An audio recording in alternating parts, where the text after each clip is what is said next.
एक सिंपल सा सवाल है। मान लीजिए लैब में दो बीकर्स हैं, एक में है एथेनॉल और दूसरे में डाई इथाइल ईथर, ठीक है। और दोनों में ऑक्सीजन एटम है। हाँ बिल्कुल।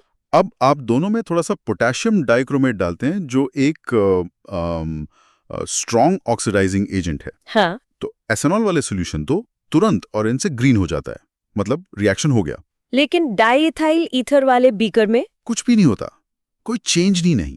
अब सवाल ये है कि सेम ऑक्सीजन, सेम केमिकल, फिर एक रिएक्ट करता है और दूसरा नहीं, ऐसा क्यों? और यही क्यों ऑर्गेनिक केमिस्ट्री क्या सबसे फंडामेंटल कॉन्सेप्ट है। आज हम इसी क्यों के पीछे का साइंस समझने वाले हैं। हमारा टॉपिक है स्ट्रक्चर्स ऑफ फंक्शनल ग्रुप्स, आपके unit 7 alcohols, phenols and ethers से। सही कहा। और ये समझना इसलिए जरूरी है क्योंकि क्लासिफिकेशन के बाद यही वो कॉन्सेप्ट है जो बताता है कि कौन सा कंपाउंड रिएक्ट करेगा, कौन सा नहीं और कैसे करेगा। बिल्कुल, स्ट्रक्चर ही सब कुछ है।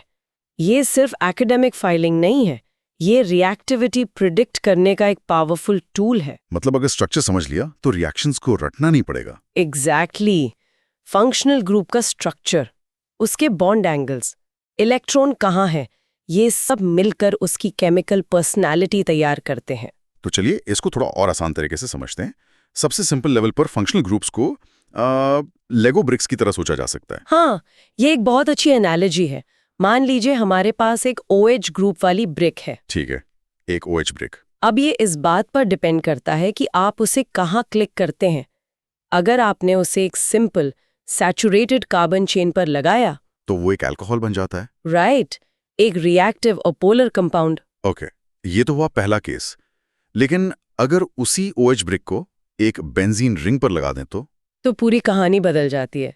अब वो फिनॉल बन गया, जो एसिडिक है और जिसमें एरोमेटिक रिंग के स्पेशल इफेक्ट्स भी हैं। बिल्कुल। और तीसरा केस, अगर हम ऑक्सीजन एटम को दो कार्बन एटम्स के बीच में एक पुल या ब्रिज की तरह लगा दें तो वो ईथर बन जाता है। और ईथर्स, जैसा हमने शुरू में देखा, काफी अनरिएक्टिव होते हैं।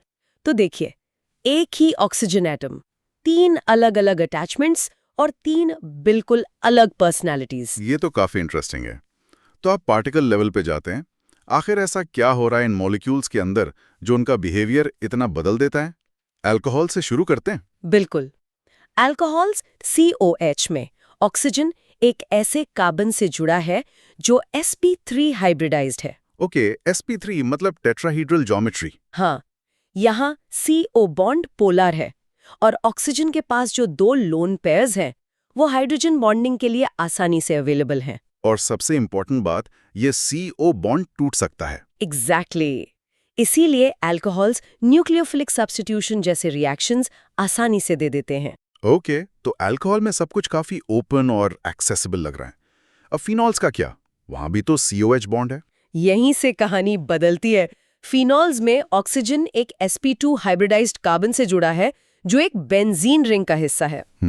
ये sp2 हाइब्रिडाइजेशन और रिंग का पूरा इलेक्ट्रॉन सिस्टम सब मिलकर रेजोनेंस क्रिएट करते हैं। अच्छा, वो जो कहते हैं ना, रेजोनेंस की वजह से CO बॉन्ड में पार्शियल डबल बॉन्ड कैरेक्टर आ जाता है। इसका प्रैक्टिकल मतलब क्या हुआ?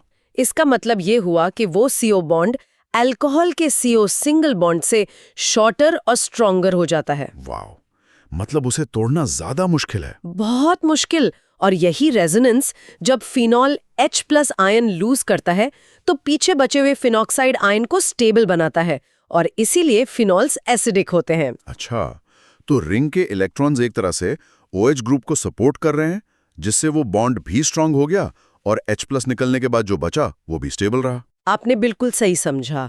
अब ईथर्स के बारे में बात करते हैं। Ethers, ROR। यहाँ की कहानी इन दोनों से अलग है। ऑक्सीजन 2 कार्बन एटम्स के बीच में एक सैंडविच की तरह है और COC बॉन्ड एंगल वो लगभग 110-112 डिग्री होता है, वाटर की तरह। ऑक्सीजन यहाँ भी sp3 हाइब्रिडाइज्ड है। लेकिन यहाँ सबसे बड़ा फर्क क्या है? सबसे बड़ा फर्क ये है कि यहाँ ऑक्सीजन से डायरेक्टली जुड़ा हुआ कोई हाइड्रोजन नहीं है और CO बॉन्ड्स काफी स्ट्रॉन्ग होते हैं। इसलिए ईथर्स केमिकली काफी इनर्ट या अनरिएक्टिव होते हैं। तो इस सब को समराइज करने के लिए हम एक एंकर डेफिनेशन बना सकते हैं। हाँ बिल्कुल, और वो डेफिनेशन ये होगी: the functional group structure, specifically the CO bonding, the carbon's hybridization sp3 versus sp2 and the availability of electrons is what determines the distinct chemical properties and reactivity of alcohols, phenols and ethers. इससे एक common confusion भी clear होता है। अक्सर students सोचते हैं कि जिन भी फंक्शनल ग्रुप्स में O या OH दिख गया वो सब एक जैसे रिएक्ट करेंगे। और ये सबसे बड़ी गलती है। हमेशा याद रखना चाहिए कि ऑक्सीजन किससे जुड़ा है, ये सबसे ज्यादा मैटर करता है। सैचुरेटेड sp3 कार्बन से या एरोमेटिक sp2 कार्बन से या फिर दो कार्बन्स के बीच में ब्रिज बना रहा है। एग्जैक्टली यही कॉन्टेक्स्ट उस कंपाउंड का पूरा बिहेवियर बदल देता है। इस स्ट्रक्चरल डिफरेंस को समझने के लिए आपने एक एनालॉजी बताई थी, एक नदी पर बने हुए पुल की। वो काफी हेल्पफुल है। हाँ, वो इस कॉन्सेप्ट को विजुअलाइज करने में काफी मदद करती है। अल्कोहल को आप एक सिंपल सा फुट ब्रिज समझ सकते हैं। मतलब आसानी से एक्सेसिबल है, कोई भी रिएजेंट आकर रिएक्ट कर सकता है। राइट। अब फिनॉल एक ऐसा ब्रिज है जो एक बड़े किले यानी बेंजीन रिंग का हिस्सा है। और किले की दीवारों मतलब रेजोनेंस से उसे एक्स्ट्रा सपोर्ट मिल रहा है। बिल्कुल, इसलिए ये ब्रिज यानी CO बॉन्ड ज्यादा स्ट्रॉन्ग है और आसानी से टूटता नहीं। और ईथर तो एक ऐसा ब्रिज है जो दो बड़े पहाड़ों के बीच में फंसा हुआ है। उसे डिस्टर्ब करना या उस पर रिएक्शन करवाना बहुत ही मुश्किल है। ये एनालॉजी बिल्कुल साफ कर देती है कि केमिकल एनवायरनमेंट कितना मैटर करता है। लेकिन एक सवाल उठता है, हम फंक्शनल ग्रुप के स्ट्रक्चर को इतनी गहराई से पढ़ते ही क्यों हैं? ये कॉन्सेप्ट रिएक्टिविटी प्रिडिक्ट करने की सबसे बड़ी प्रॉब्लम सॉल्व करता है। इसके बिना हर OH ग्रुप एक जैसा लगेगा। और हम ये नहीं बता पाएंगे कि फिनॉल एसिडिक क्यों है जबकि इथेनॉल लगभग न्यूट्रल है। बिल्कुल, या ये नहीं समझा पाएंगे कि हमारा शुरू वाला एक्सपेरिमेंट जिसमें ईथर ऑक्सीडाइज नहीं हुआ वो क्यों हुआ। हिस्टोरिकली भी जब रेजोनेंस का कॉन्सेप्ट आया तब ऑर्गेनिक केमिस्ट्री में एक ब्रेक थ्रू हुआ था। तो चलो इस कॉन्सेप्ट का एक मेंटल इमेज बनाते हैं। इमेजिन करते हैं कि हमारे पास 3 अलग अलग मॉलिक्यूलर सीन्स हैं। ठीक है, शुरू करते हैं पहले सीन से, अल्कोहल। ओके, तो मैं इमेजिन कर रहा हूं एक टेट्राहेड्रल कार्बन एटम जिसके एक हाथ में OH ग्रुप है। ऑक्सीजन के लोन पेयर्स बाहर की तरफ पॉइंट कर रहे हैं, जैसे हाइड्रोजन बॉन्ड बनाने के लिए तैयार हों। हाँ, तो इस सीन का लेबल होगा ओपन एंड रिएक्टिव। बिल्कुल। अब दूसरा सीन, फिनॉल। मैं एक फ्लैट हेक्सागोन बेंजीन रिंग देख रहा हूं। उसके एक कोने पर OH ग्रुप लगा है, लेकिन यहां एक पर्पल ग्लो है जो पूरे रिंग में और ऑक्सीजन तक फैला हुआ है। ऐसा लग रहा है जैसे इलेक्ट्रॉन्स O से रिंग की तरफ फ्लो कर रहे हैं। Perfect visualisation. वो पर्पल ग्लो ही रेजोनेंस है। तो इसका लेबल होगा रेजोनेंस रीइंफोर्स्ड एंड एसिडिक। बहुत बढ़िया। अब आखिरी तीसरा सीन, ईथर। यहां मैं एक ऑक्सीजन एटम देख रहा हूं जो 2 कार्बन एटम्स के बीच में फंसा हुआ है, जैसे एक सैंडविच। उसके लोन पेयर्स भी हैं, पर वो अंदर की तरफ मॉलिक्यूल के बीच में छुपे हुए हैं। मतलब बाहर से अनअवेलेबल हैं। हाँ, तो इसका लेबल होगा सील्ड एंड इनर्ट। ये तीनों विजुअल्स बिल्कुल क्लियर कर देते हैं कि बॉन्डिंग एनवायरनमेंट कैसे फंक्शनल ग्रुप का केमिकल कैरेक्टर डिसाइड करता है। अल्कोहल में एक्सेसिबिलिटी, फिनॉल में स्टेबिलिटी और ईथर में इनर्टनेस साफ दिख रही है। सही। अब देखते हैं कि ये स्ट्रक्चरल डिफरेंसेस रियल वर्ल्ड में कैसे दिखते हैं। शुरू वाले एग्जाम्पल पर वापस चलते हैं।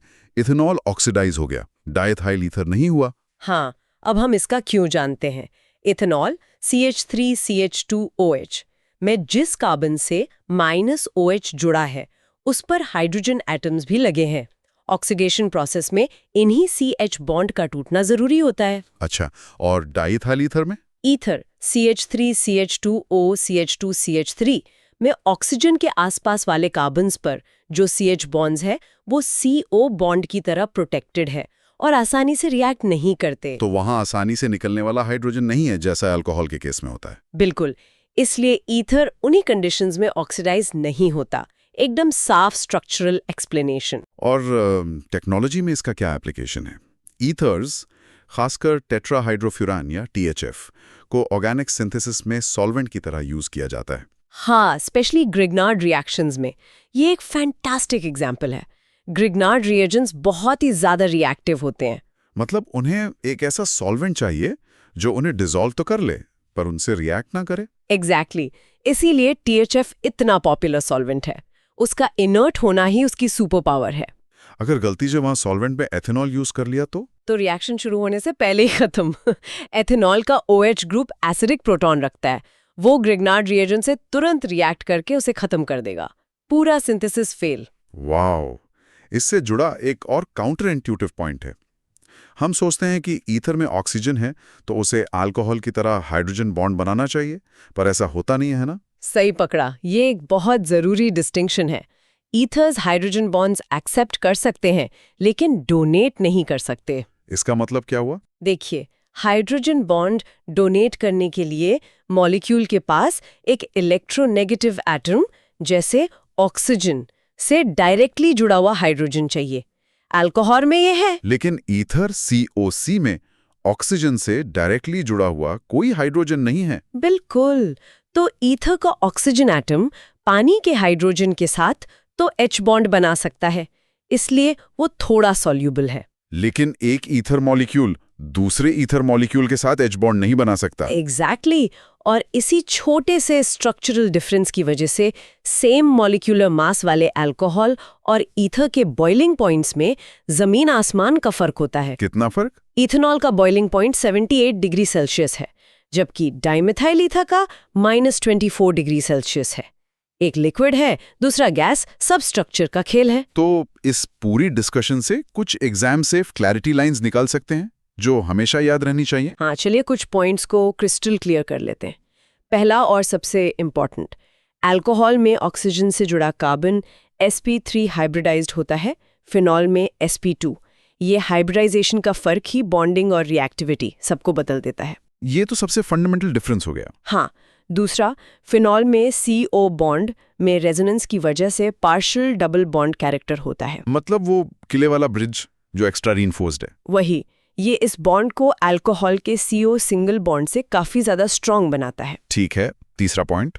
तीसरा पॉइंट, फिनॉल इसलिए एसिडिक है क्योंकि उससे बनने वाला फिनॉक्साइड एनियन रेजोनेंस स्टेबलाइज्ड होता है। सिर्फ -OH ग्रुप का होना एसिडिटी का रीजन नहीं है, बल्कि रिंग का सपोर्ट उसे स्टेबल बनाता है।